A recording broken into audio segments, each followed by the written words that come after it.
আসসালামু আলাইকুম। Bengali home cook চ্যানেলে আপনাদের সবাইকে স্বাগত জানাচ্ছি। আজকে আমি আপনাদের সাথে শেয়ার করব কাঁচা আমের টক ঝাল মিষ্টি স্বাদের একটি আচারের রেসিপি।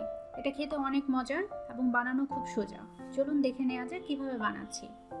আম কুচি করে নিয়েছি আমি। প্রথমে আম কুচি করে সেটা মেপে নিতে হবে কতটুকু আম কুচি হয়েছে। এখানে 472 গ্রাম হয়েছে। সেই অনুপাতে আমি চিনি অ্যাড করব। অবশ্যই মেপে দিতে হবে। আর চিনি আমি একটু কম দিব, যেহেতু আমি একটু টক মিষ্টি করব। আর যদি আপনারা মিষ্টি করতে চান সেক্ষেত্রে সমান সমান মেপে নিলেই হবে। এখানে আমি গুড় এবং চিনি দুটো অ্যাড করছি। গুড় দিলে আচারের টেস্ট ভালো আসে এবং কালারটা সুন্দর আসে। আপনারা শুধু চিনি দিয়েও করতে পারেন। টোটাল আমার হয়েছে 409 গ্রাম। তারপর যে কুচি করা আমটাতে সেটা গুড় এবং চিনি আমি ভালো করে মেখে নিচ্ছি। মেখে আমি 10 থেকে 15 মিনিটের মতো রেখে দিব এবং বানিয়ে নিচ্ছি আচারের মশলা। মৌরি দিয়েছি 2 টিস্পুন এবং ধনিয়া 1 টিস্পুন, জিরা 1 টিস্পুন এবং শুকনো মরিচ 3টি।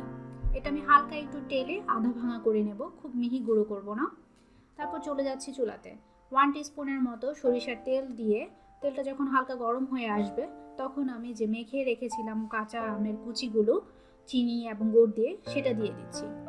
মেখে রাখার ফলে গুড় এবং চিনি গলে গেছে এবং পানি বের হয়ে এসেছে অনেকটা। এতে এক্সট্রা করে পানি দেওয়ার প্রয়োজন নেই। এই পানিটাই আমি অল্প আঁচে নেড়ে নেড়ে শুকিয়ে নেব।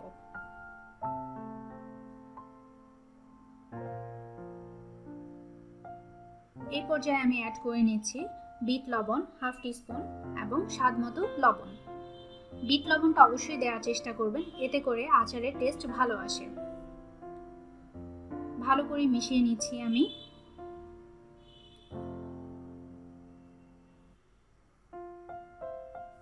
নেড়ে চেড়ে ভালো করে মিশিয়ে নিলাম।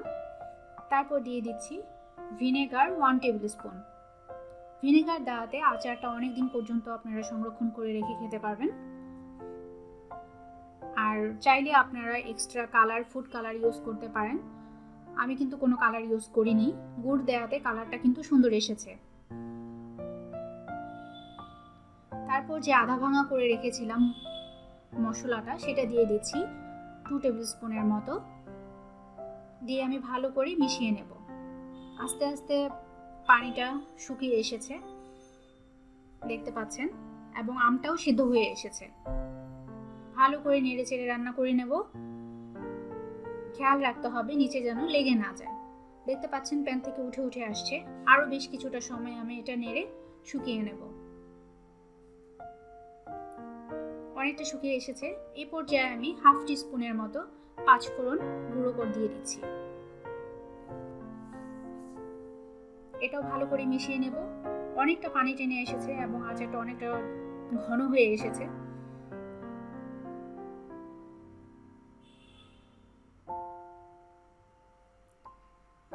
এই আচারটা অনেকদিন পর্যন্ত সংরক্ষণ করে রেখে খেতে পারবেন এবং খেতে অনেক মজার।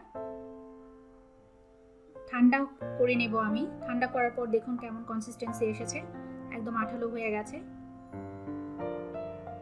আপনারা বাসায় ট্রাই করে দেখবেন, আশা করি আপনাদের ভালো লাগবে। তারপর একটি শুকনো জারে সংরক্ষণ করে নিতে হবে। ফাইনাল রেজাল্ট এরকম আসবে এবং আচারটা খেতে অনেক মজার। আপনারা বাসায় ট্রাই করে দেখবেন। যদি ভালো লাগে আমার চ্যানেলটি সাবস্ক্রাইব করে পাশে থাকবেন। আবার দেখা হবে নতুন কোনো রেসিপি নিয়ে। আল্লাহ হাফেজ।